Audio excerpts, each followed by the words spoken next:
بعد تو نام من دیوانه چیست؟ روبروی آینه تصویر کیست؟ خانم را مه گرفته بعد تو، هرچه دارم غیر این اندوه نیست. من که در رویای تو جا ماندم، در همین کابوس تنها ماندم.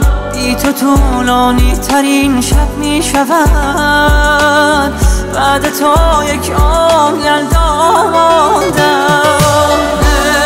یعنی جان تو، خیسم از باران تو، من غریبی ماندم در تب توفان تو. یعنی نام من، عشق بی فرجام من، کاش روزی بشنوی ماتم پیغام من.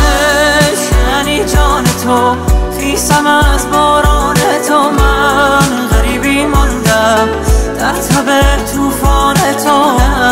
یعنی نام من، عشق بی فرجام من، کاش روزی بشنوی ماتم پیغام من.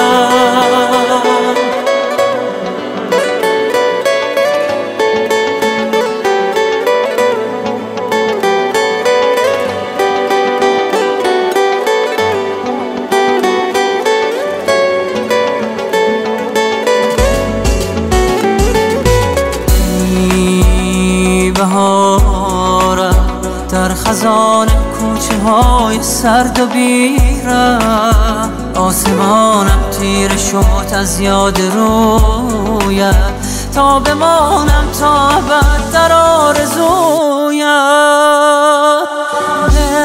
یعنی جان تو، خیسم از باران تو، من غریبی ماندم در تب توفان تو. یعنی نام من، عشق بی فرجام من، کاش روزی بشنوی ماتم پیغام من. یعنی جان تو، خیسم از باران تو، من غریبی ماندم در تب توفان تو.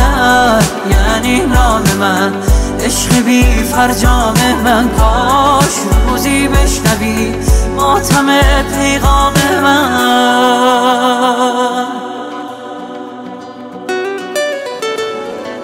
رستان مسعود جهانی.